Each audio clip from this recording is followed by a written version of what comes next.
can hurt. Loving can hurt sometimes, but it's the only thing that I know. When it gets hard, you know it can get hard sometimes. It is the only thing that makes us feel alive.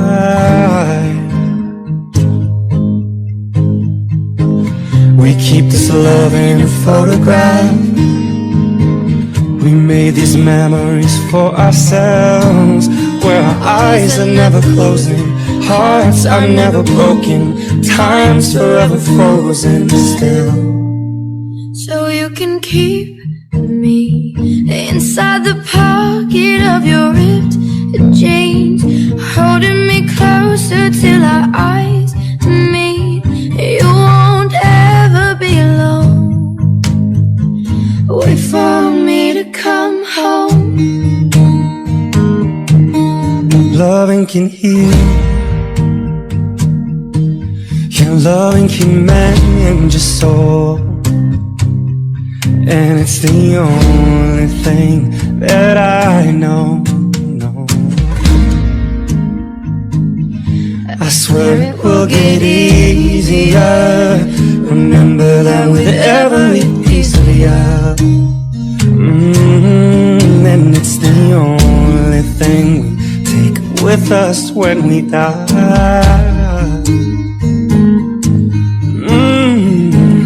We keep this love in this love.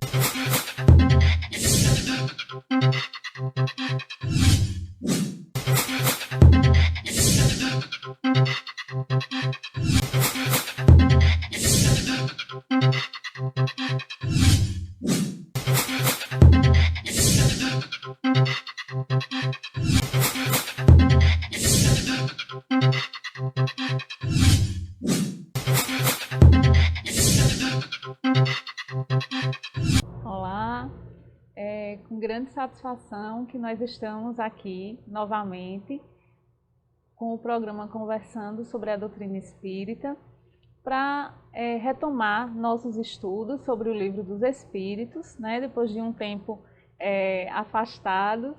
E nós queríamos dizer, né, da nossa satisfação, minha e de Tovar, de estarmos aqui novamente.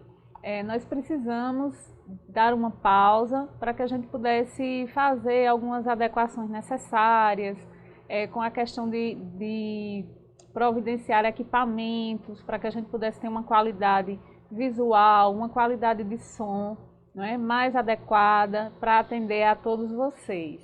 E aí a gente aproveita esse momento para fazer esse agradecimento à direção material do Herme, né, por todo o apoio, por todo o empenho, com todo esse esforço, não é, junto com os demais voluntários, para que nós pudéssemos estar aqui novamente, debatendo, conversando com vocês, com todas as adequações necessárias para uma qualidade melhor do nosso trabalho.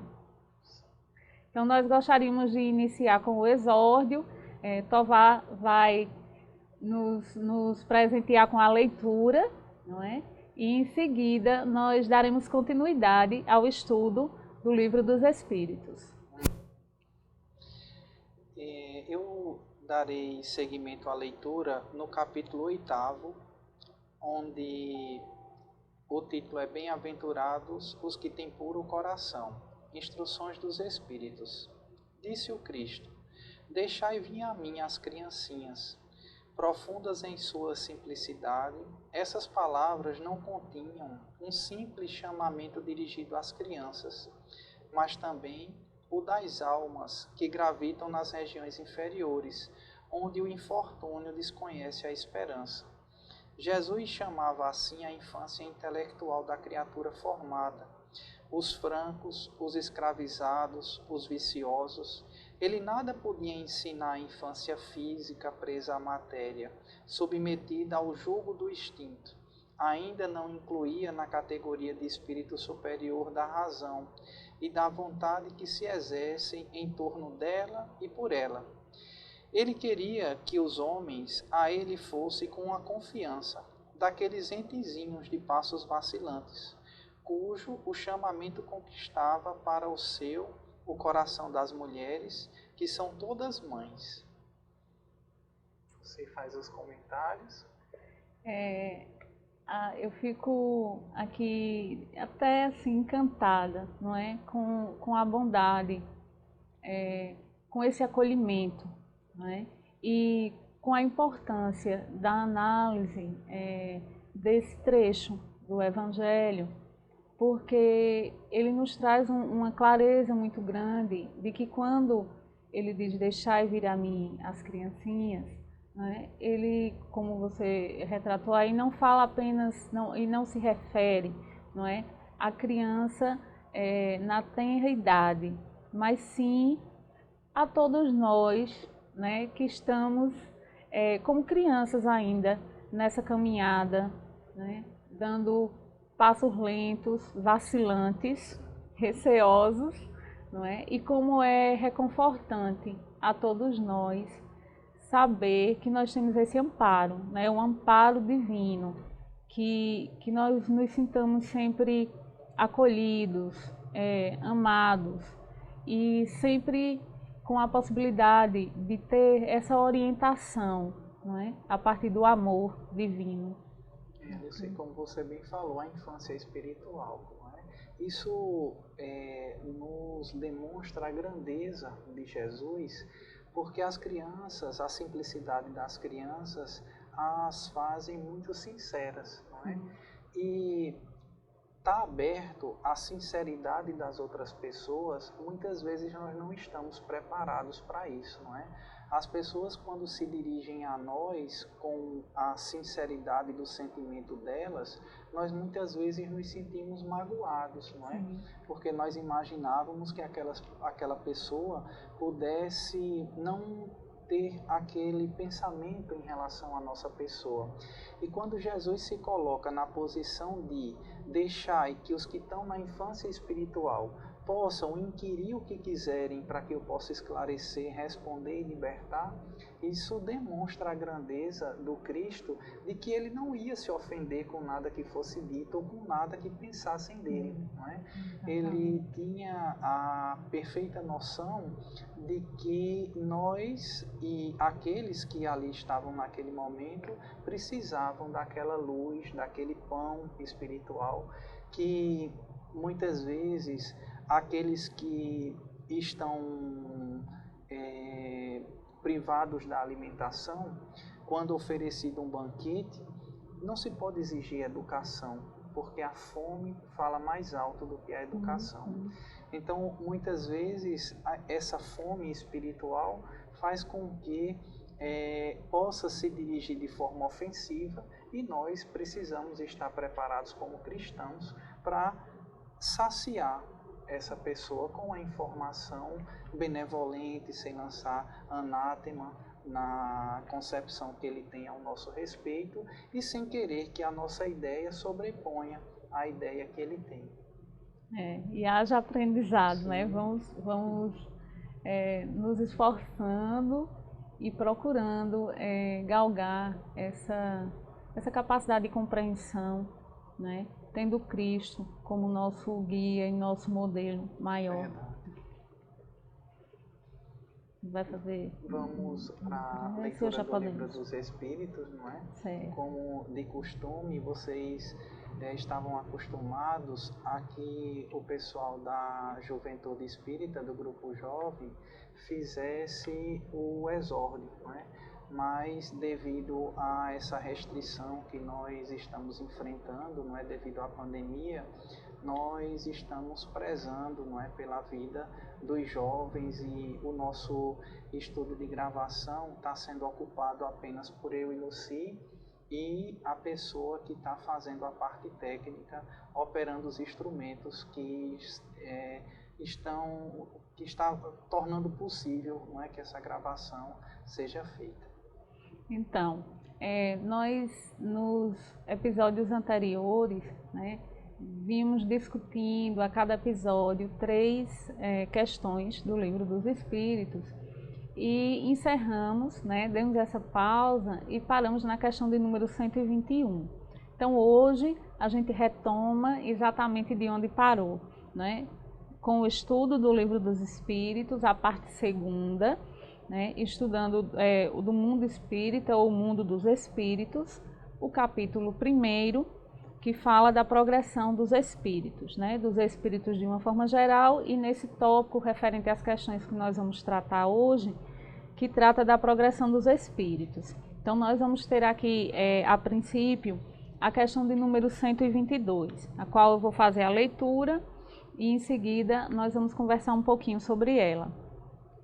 Na questão de número 122, temos o seguinte: como podem os espíritos, em sua origem, quando não têm consciência de si mesmo, desfrutar da liberdade de escolha entre o bem e o mal?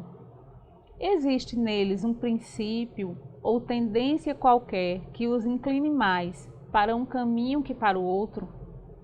E aí, como resposta, os espíritos dizem: o livre-arbítrio se desenvolve à medida que o espírito adquire a consciência de si mesmo. Ele não teria mais liberdade se a escolha fosse determinada por uma causa independente da sua vontade. A causa não está nele, está fora dele, nas influências a que cede em virtude de sua vontade livre. É a grande figura da queda do homem e do pecado original. Alguns cederam à tentação, outros resistiram, né? E aí a gente vê que como resposta eles trazem primeiro a questão do livre-arbítrio, né? E que esse livre-arbítrio, que o espírito ele só pode ser responsável, né, a partir do momento em que ele tem consciência dos seus atos. E aí ele vai fazer ele vai ter uma condição de fazer essas escolhas, não é, de forma consciente e optar, né? Mesmo ele desconhecendo, ele vai se inclinar ou para um lado ou para o outro, de acordo com as interferências, não é? De acordo com as sugestões que ele recebe. E aí cada espírito vai demonstrando tanto seu grau, digamos assim, de evolução, como também as suas tendências, não é? E assim, alguns se deixam influenciar mais fortemente, não é? Por espíritos de ordem inferior, e outros são mais resistentes, né? Essa pergunta ela vai tendo um desdobramento, que em seguida a gente faz a leitura após você comentar um pouco dessa parte. Ela é bastante complexa no sentido de que para que nós possamos entender a justiça de Deus, a gente precisa entender que Deus, ele é um Pai misericordioso. Então, quando recorremos à justiça divina, nós não estamos recorrendo a alguém que vai fazer justiça, mas alguém que vai nos tratar com misericórdia, porque compreende que nós, como você muito bem falou, não podemos ser responsabilizados por aquilo que nós não temos consciência do que é ainda. Então, a questão do pecado original, com todo o respeito que nós temos aos nossos irmãos católicos, aos nossos irmãos evangélicos, no livro da Gênese, diz que o homem foi criado no 6º dia, não é? Isso coloca o homem como alguém muito importante, porque ele só foi criado no 6º dia. Mas, antes do 6º dia, Deus criou os animais, criou os vermes, as bactérias, e isso quer dizer que o homem é muito importante, mas Deus amou outras coisas primeiro. Isso quer dizer que a gente precisa tratar os outros como iguais. Nós não podemos nos sentir superiores por isso. Outra questão que temos é que o Jardim do Éden estava no centro do universo, para aquelas pessoas que imaginavam assim, que era a coisa mais bonita que existia na Terra, e que naquele paraíso existia uma única árvore que não se podia comer. Deus devia não entender nada de psicologia. Porque se você chega para uma criança e diz, olha, você não pode colocar a mão na tomada, a primeira coisa que ela vai fazer é colocar a mão na tomada. Exatamente. Então, Deus teria colocado uma casca de banana para Adão, né? E Adão teria comido do fruto proibido e teria oferecido a Eva, ou Eva tinha comido e oferecido a Adão. Quem seria essa serpente que ofereceu a Eva, uma vez que dizem que ela comeu primeiro do que Adão? Não é? Qual seria a sugestão que a serpente deu a Eva? Come que emagrece, não é? Então, tem algumas questões que nós precisamos pensar a respeito do nosso livre-arbítrio e compreendermos que a responsabilização nossa vai ser de acordo com a percepção que nós tenhamos daquilo que nós estamos fazendo. É como aquele axioma que diz que a intenção agrava ou atenua a falta, não é? Então, é preciso que, por esforço de cada um de nós possamos resistir a essas más inclinações e que possamos caminhar na senda do bem. Do contrário, que mérito teríamos, não é? Se nós pudéssemos ser guiados por uma força superior, que pudesse decidir por nós o que nós iríamos fazer, ou estaríamos como atores cumprindo um script já escrito, não é? E estaríamos participando apenas de uma peça teatral, onde o final já seria conhecido por Deus, ou o crédito seria para aquele que disse que deveríamos caminhar por aquele caminho que nos levaria ao bem ou ao sucesso. Para finalizar essa questão, eu evocaria também aquelas questões dos pecados capitais, não é? Nós observamos que os pecados capitais, eles nos foram colocados como algo que nos daria limites ou nos balizaríamos, onde seria lícito ou não caminhar. E um dos pecados, que é a luxúria, hoje parece que vivemos nela, não é? Ao acessarmos as redes sociais, ao observarmos algumas vestimentas que são utilizadas, cada um veste a roupa que quer, é verdade. Mas nós temos que ter responsabilidade com as outras pessoas, não é?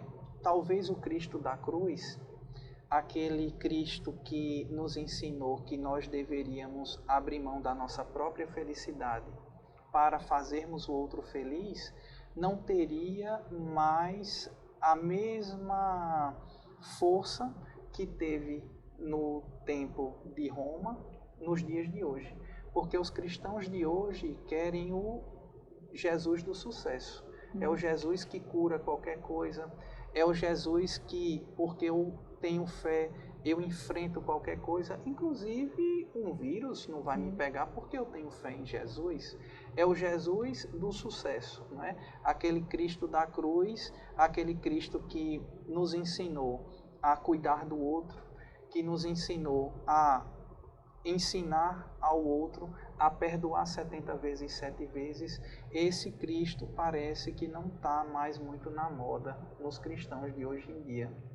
Realmente, se a gente for fazer uma análise bem detalhada, como você falou, né, do que a gente vê, do que a gente ouve, né, eu fiquei aqui pensando nas músicas, em determinadas posturas, né, então é tudo merecedor de uma reflexão muito profunda, porque às vezes, assim, a gente precisa ter essa atenção, não é, de como a gente conduz, né, de como a gente se conduz, daquilo que a gente divide, daquilo que a gente compartilha com os demais, né, porque tudo isso tudo que você faz, você tem uma responsabilidade, né? Especialmente quando você já tem um determinado conhecimento. Sim, nós veremos isso mais detalhadamente na questão seguinte, mas tratamos de algo como a inveja branca,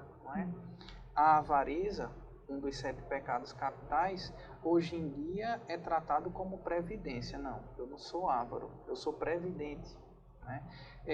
Então, talvez nós tenhamos transvestido algumas questões limitadoras de antigamente como algo positivo de agora, não é? Como nós fizemos uma redefinição, vamos dizer assim, de algumas coisas que não eram tão boas assim, para que nós dessemos legitimidade àquilo e pudéssemos praticar agora como cristãos.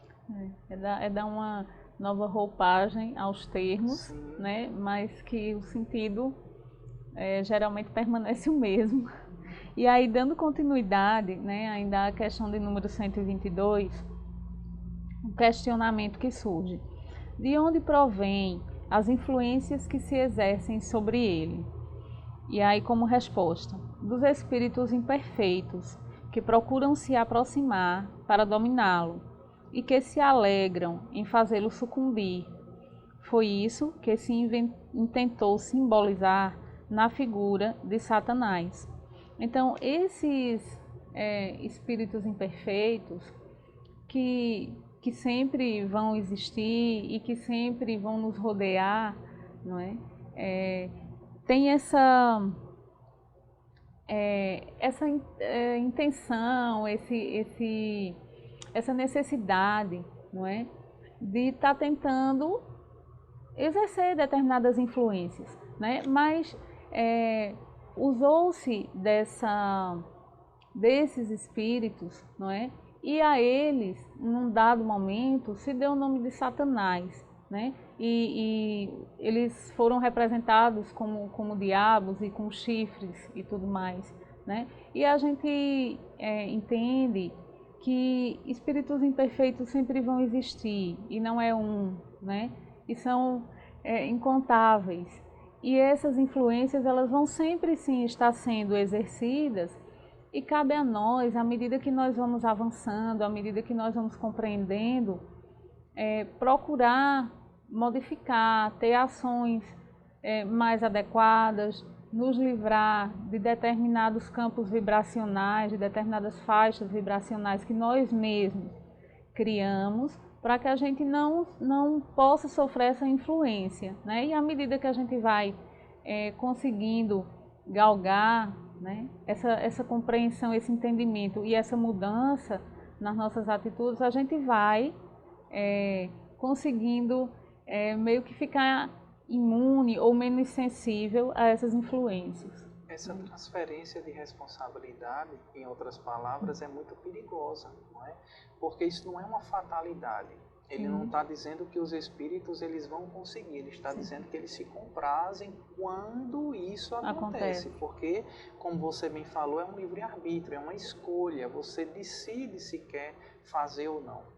E a questão da figura do Satanás, de Lucifer, seja do nome que queiram dar, é um pouco difícil de nós pensarmos nele de uma forma lógica, porque se alguém que provou do paraíso, se alguém que teve conhecimento, se alguém entendeu como é que funciona a misericórdia de Deus, e aí ele decide se rebelar contra isso,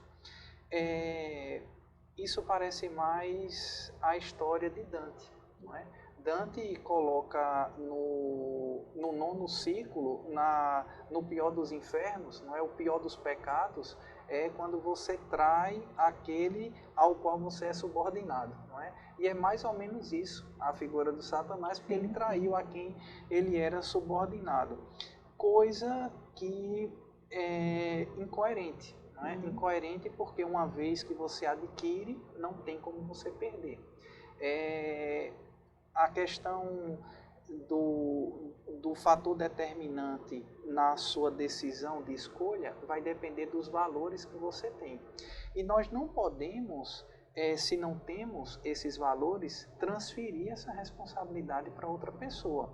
Nós costumamos dizer que perdemos o dia porque um colega de trabalho nos fez uma raiva muito grande. E ele nos fez uma raiva tão grande, nós nos sentimos tão contrariados que passamos a tremer, passamos a não raciocinar mais direito e aí dizemos que nós perdemos o dia. Só que o sentimento de raiva é algo que só nós podemos criar. Ninguém pode chegar dentro de nós e colocar raiva. Isso é um sentimento produzido por nós. Então, se fui eu que produzi, eu não posso culpar o outro por uma produção própria.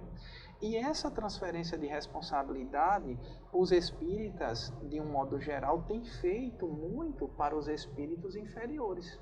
Eles têm responsabilizado os espíritos por tudo de ruim que acontece com eles. Se tem uma dor de cabeça, se tem uma dor em algum lugar, se está com uma dificuldade de raciocinar, então tem alguém perto, tem algum espírito inferior que está ali junto, e nós precisamos assumir essa responsabilidade de perceber aonde foi que erramos, aonde foi que baixamos a nossa vibração, aonde foi que nos deixamos envolver por essas energias e por isso nós somatizamos isso de alguma forma no nosso corpo físico.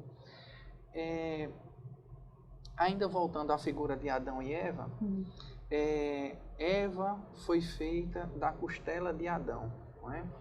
A mulher é o único veículo que nós temos para estar aqui na Terra. Sem a mulher não existiria vida, não é?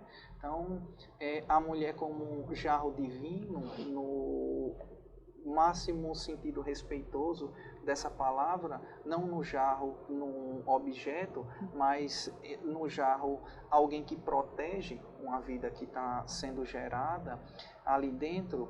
Nós observamos que o sentido da mulher ter sido criada da costela de Adão já traz a ela uma subserviência. E algumas pessoas podem ignorar o movimento feminista, e o movimento feminista é muito importante. Dou um exemplo muito simples para que nós não entremos em polêmica. Coloquem 4 homens com uma mulher dentro de uma sala e os homens se sentirão muito confortáveis. E a mulher super desconfortável. Coloque um homem com 4 mulheres dentro da sala. O homem se sentirá muito confortável. Então, precisamos equalizar essas questões que são heranças culturais que não representam Deus, nem representam o Cristo. E nós precisamos organizar esses valores para que nós não possamos acreditar que quando eu discuto com minha esposa ou quando eu falo uma palavra áspera, eu tenho que chamar a responsabilidade para o machismo cultural que eu tenho e não associar essa responsabilidade a um espírito inferior que possa ter me soprado uma ideia. Ainda assim que ele tenha me soprado uma ideia, eu decidi verbalizar aquela ideia, que só era uma ideia. Eu fui que verbalizei, então a responsabilidade é minha. Eu não tenho evidência, não sabia que tinha um espírito perto, mas todas as vezes que me vem um pensamento, eu preciso julgar se aquele pensamento é bom ou não. E muitas vezes eu senti prazer em ofender, eu senti prazer em diminuir. E todas as vezes que eu ofendo ou que eu diminuo, sendo cristão, eu terei que ser responsabilizado por isso. Porque o Cristo nos disse que não poderíamos fazer isso. E aí eu fiquei refletindo aqui na sua fala, principalmente com essa questão da mulher ter sido feita da costela de Adão, né? Isso gera muito debate no campo feminino, não necessariamente feminista, né? Mas é algo que nos soa, né? Eu digo nós assim, eu falo por mim, mas por muitos debates, né, que a gente tem, e que é interessante como isso na história se perpetua, né? Já trazendo justamente para a mulher esse sentimento de pequenez, não porque ela precise ser maior do que o homem, de forma alguma, mas que eu e a maioria das mulheres penso que precisamos pelo menos ser considerados iguais, nenhum nem outro, né? Ninguém maior do que ninguém, ninguém melhor do que ninguém, mas como seres que estão aqui para se ajudar e crescer, né? E aí daí deriva uma série de outras questões históricas que terminam culminando nessas situações que você falou. E é importante também a gente ressaltar isso, que a gente precisa fazer o que se chama popularmente de exame de consciência, né? Que é isso que Tovar disse, que não é você estar atribuindo ao outro, né? Porque muitas vezes você não atribui a alguém que está ali, né? A um espírito que está materializado, mas vai atribuir à espiritualidade inferior, né? Qualquer ação negativa que tenha. E como você disse, realmente, mesmo que essa influência tenha acontecido, ela só acontece porque a gente permite. A instrução do Cristo, me lembra Dr. Ricardo, não é defender o fraco diante do forte. Se o homem tem mais vigor físico, precisa dar essa proteção à mulher e não fazer desse vigor físico algo que vá diminuir a mulher. Ele me lembra também que o corpo físico feminino tem uma rede neuronial diferenciada, mais complexa e maior do que a do corpo masculino. O sistema vascular também é um pouco mais desenvolvido, onde as artérias conseguem fazer um papel um pouco diferenciado, coisa que no corpo masculino não é possível.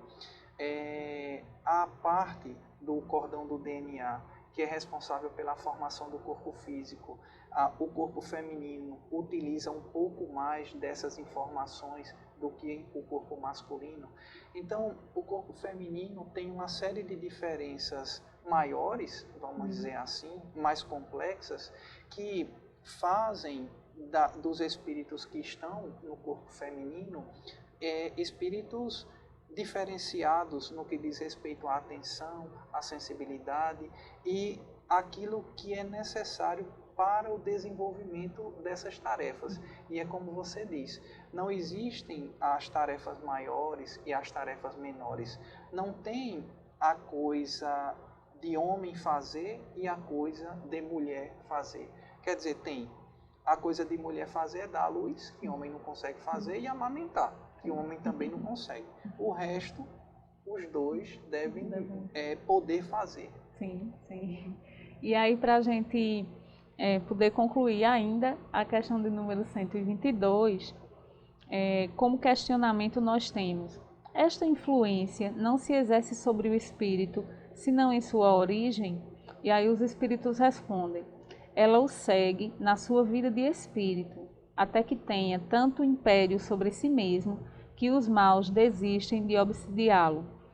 Que é, né, uma continuidade, uma complementação do que a gente vinha falando, que a partir dessa evolução que o espírito vai alcançando, né, e quando busca, né, ele vai alcançando, ele vai galgando através do conhecimento, né. Então essas influências que vão existir, sim, mas que vai chegar um momento em que aquele espírito ele vai se mostrar com uma força, com um entendimento, com posturas que não vão sequer dar brecha para que essas influências continuem sendo exercidas, né? Me lembra, Dr. Ricardo, que André Luiz chamou isso em Evolução em Dois Mundos de frequência vibracional. Chamou isso em mecanismos da mediunidade de sintonia mental. E se nós observarmos, e aí ele pede para que eu possa dar o exemplo daquela pessoa que consumia bebida alcoólica e deixou de consumir bebida alcoólica. o ciclo de amizade dele fatalmente será outro. Sim. Porque uma vez que ele não faz o consumo da bebida alcoólica, as ideias não são mais as mesmas. Então, de forma natural, o ciclo de amizade vai se renovar. De forma natural, aqueles espíritos que faziam companhias espirituais irão seguir para outros que continuam fazendo uso da bebida alcoólica, uma vez que ele não vai fornecer mais aquele material para aquelas entidades espirituais.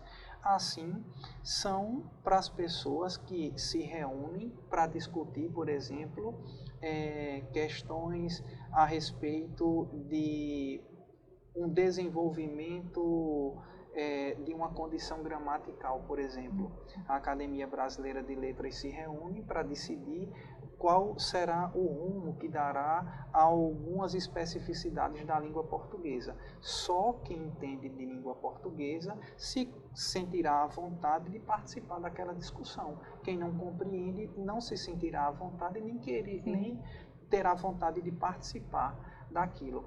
É a questão dos espíritos inferiores. Se nós mudamos a nossa sintonia mental, se nós passamos a vibrar numa frequência mais elevada, se nós passamos a enxergar no outro as qualidades ao invés dos defeitos, se nós passamos a, quando formos agredidos por alguém, perguntar: essa agressão foi um pedido de socorro, como eu vou poder auxiliá-lo?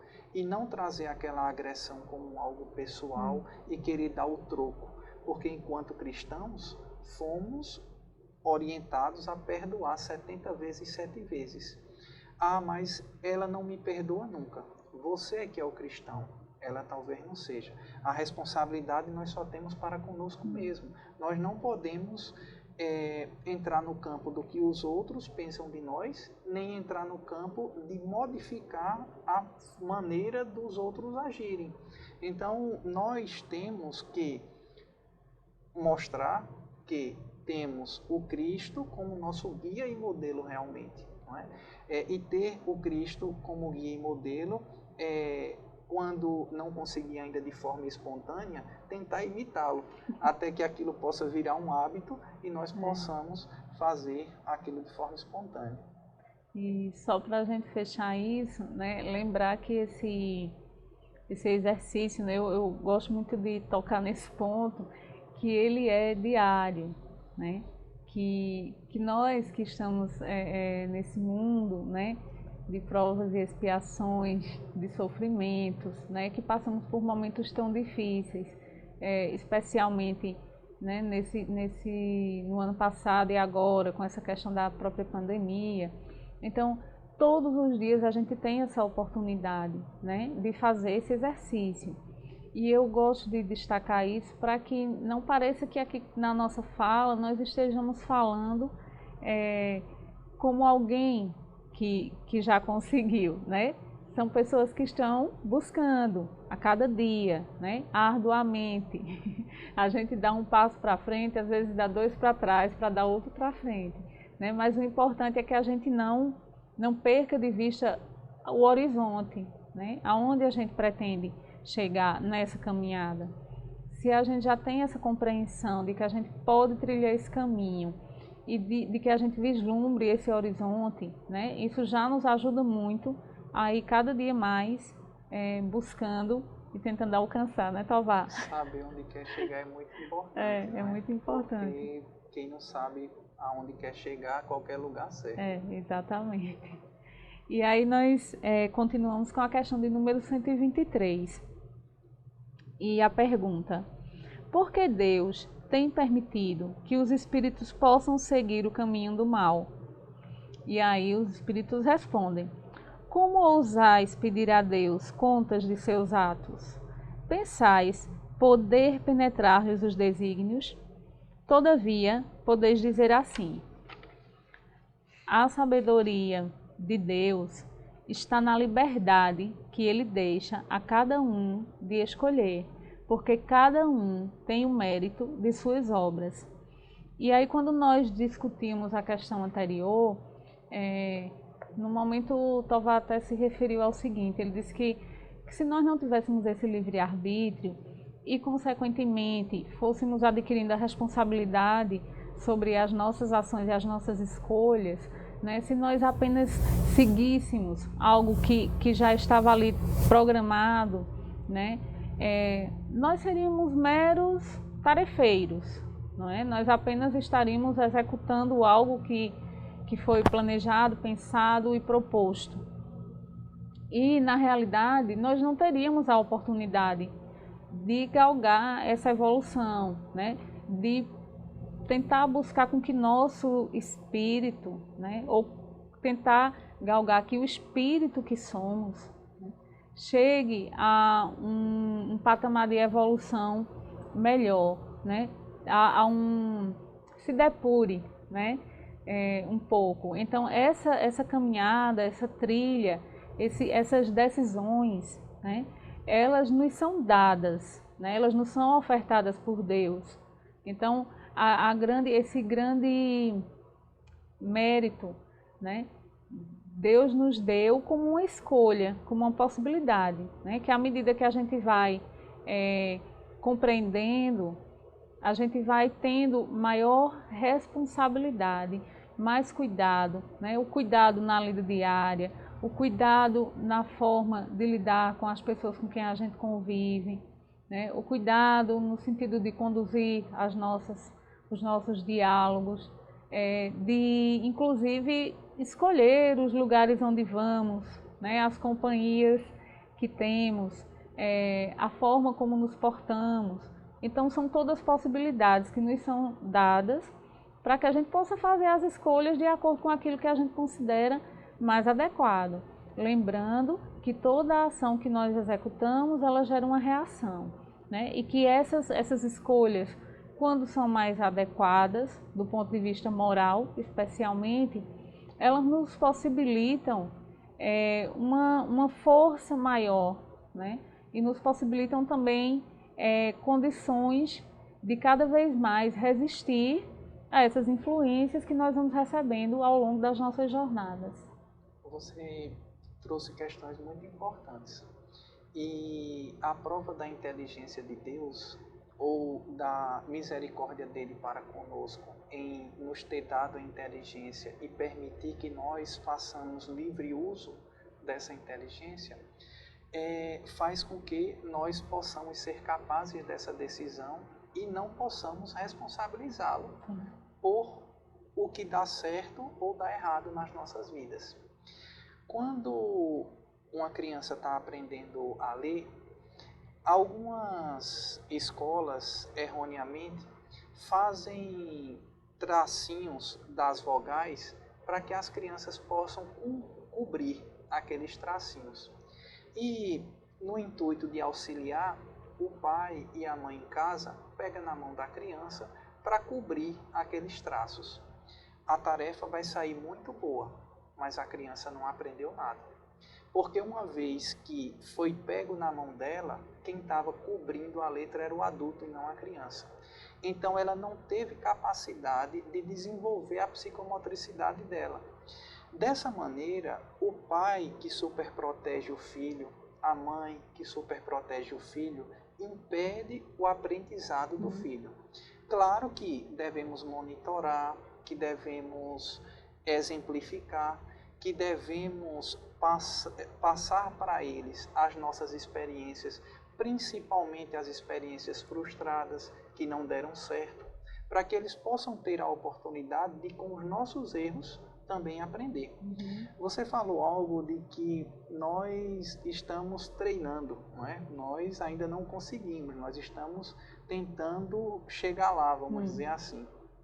Chegar lá em quê? Nessa vibração uníssona, não é? Sem oscilações, está sempre vibrando positivamente 24 horas por dia, 7 dias por semana. E é preciso que nós possamos compreender o quanto Deus é misericordioso para conosco. Porque a partir do momento que Ele nos dá a inteligência e a capacidade de decidir, e permite que nós façamos essa decisão, isso é uma prova de amor para conosco. E a maior prova de amor está aqui, Ele acolhe a todos, independente de erro e de acerto.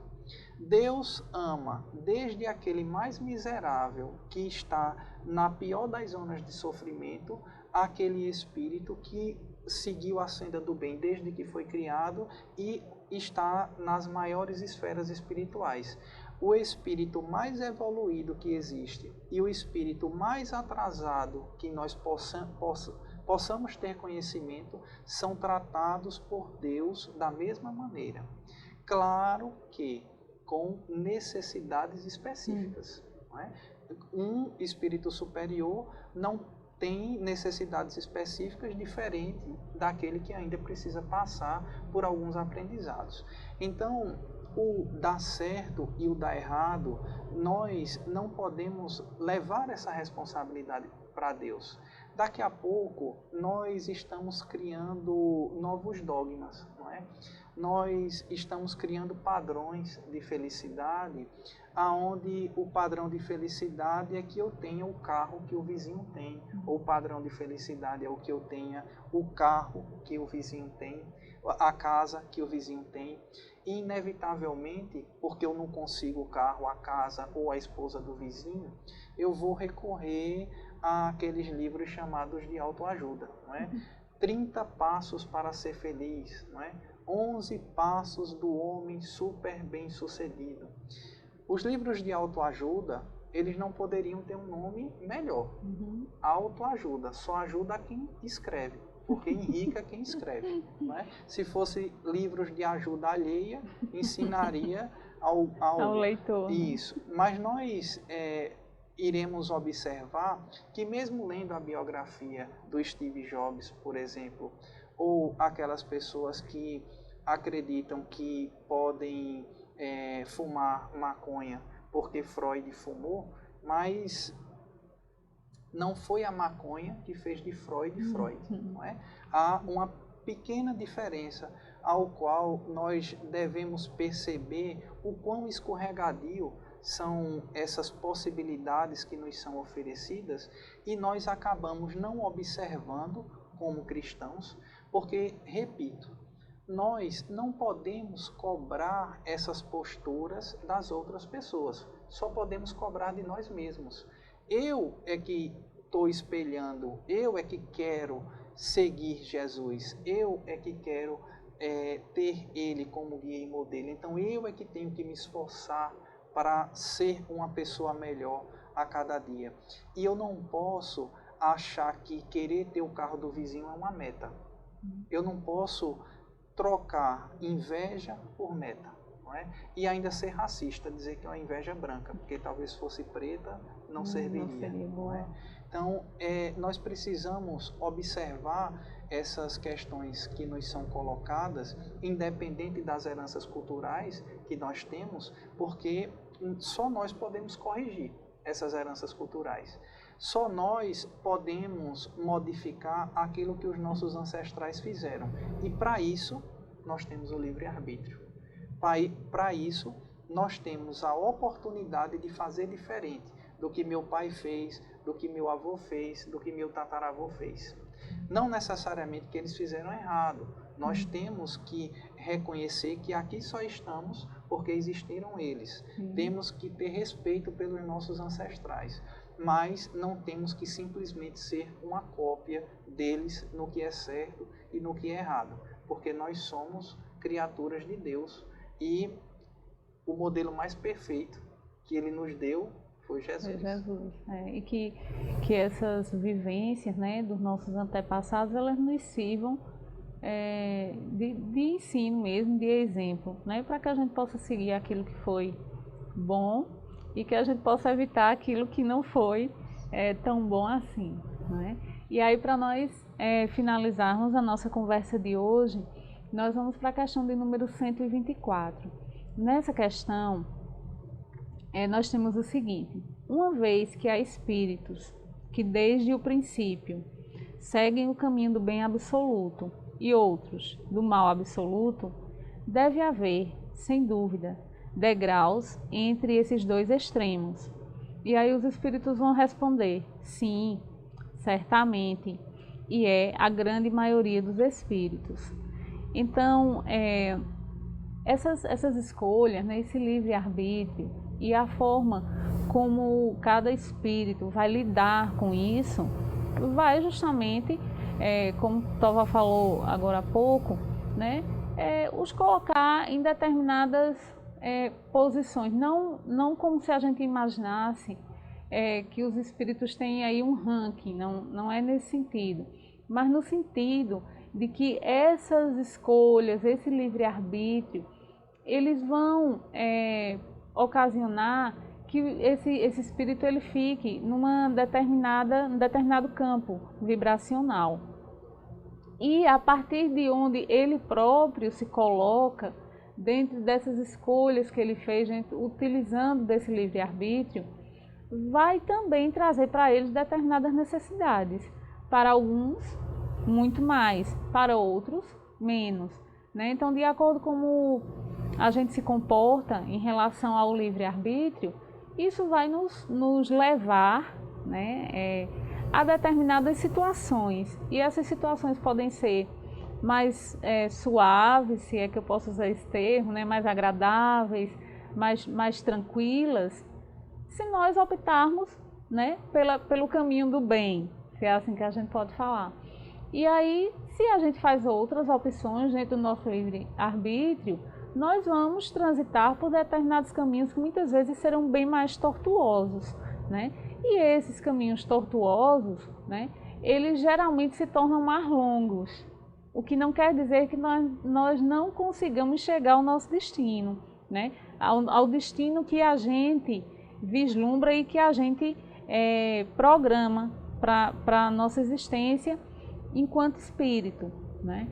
Mas muitas vezes esse livre-arbítrio, se a gente não o faz de forma inteligente, ele vai fazer com que a gente dê muitas voltas, né? E que esse caminho, essa jornada, ela se torne muito mais longa, né? Mas não impossível, à medida que a gente consiga ir trilhando e aos poucos superando os obstáculos que a gente vai estar encontrando nessa caminhada. Se pudéssemos dar essa resposta de outra maneira, seria cada um só colhe o que planta. Né? Então, o que os espíritos querem dizer, num outro exemplo mais brando, seria que alguém que abriu mão de ir para a balada, porque ele está com 17 anos agora, então ele abriu mão de ir para a balada, está estudando 12 horas por dia, ele não está convivendo com os seus amigos, ele não está curtindo a vida agora, porque ele passa 11, 12 horas dentro do quarto estudando para que possa conseguir uma colocação na universidade. Ele consegue uma colocação na universidade, adquire uma quantidade de conhecimento, muitas vezes passa em um cargo público de bom salário. E aí, aqueles que, por livre-arbítrio, escolheram viver a vida precipitadamente, podem, as meninas algumas estarem gestantes, outros estarem envolvidos em outras questões que impossibilitaram o estudo. Então, se pegarmos e tirarmos uma fotografia agora e uma fotografia daqui a 10 anos, veremos que tem alguém que, com 10 anos, conseguiu construir uma carreira, uma fortuna, porque ele fez escolhas. Ele não foi escolhido por Deus para isso. Foi livre-arbítrio dele entender qual era o caminho que ele queria traçar. Ele tinha metas, objetivos e perseguiu aqueles objetivos. Os outros tinham outras metas e outros objetivos, que não nos cabe aqui mensurar se eram válidos ou não. Para eles sim, tanto é que fizeram. Isso foi em vão? Não, experienciaram aquilo que vivenciaram. Talvez alguém seja um pai ou uma mãe mais experiente do que aquele que construiu uma carreira, mas que decidiu não ser pai naquela hora, vai ser pai um pouco mais na frente. Então, é a escolha que cada um tem, o livre-arbítrio que cada um tem, isentando Deus do nosso sucesso ou do nosso fracasso. Quantas pessoas não vemos concluir a universidade aos 70, 80, 90 anos de idade? Cristo escolheu, ou Deus escolheu quem ele queria que formasse tardiamente? Não. Cada um, dentro do seu livre-arbítrio, decidiu planejar-se e fazer aquilo naquele momento. Então, é importante, e nós só obteremos algum sucesso nessa nossa jornada se nós entendermos que somos senhores de nossas ações.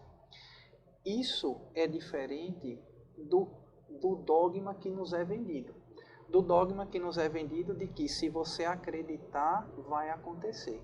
Não é bem assim, não é? Há uns 7 ou 8 anos atrás, tinha um livro que estava em muita evidência. Virou até filme, é O Segredo. Não é?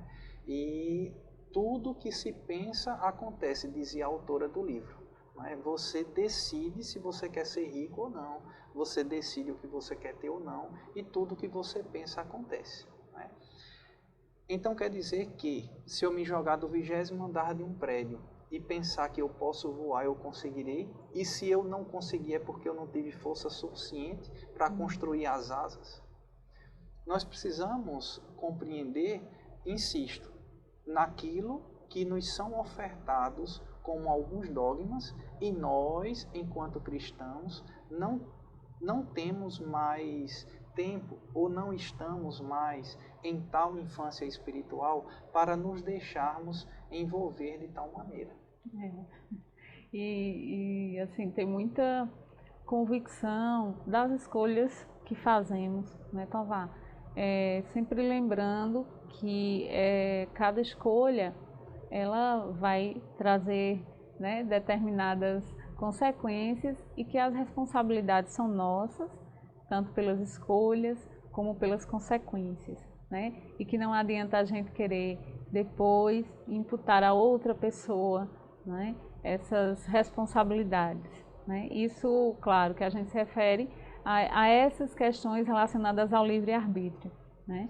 E aí nós, com essa questão, nós encerramos por agora, paramos na questão de número 124, mas em breve retornaremos para continuar conversando sobre a doutrina espírita. Então, você faz a prece de encerramento? Eu convido a todos que possamos fechar os nossos olhos, elevar o nosso pensamento.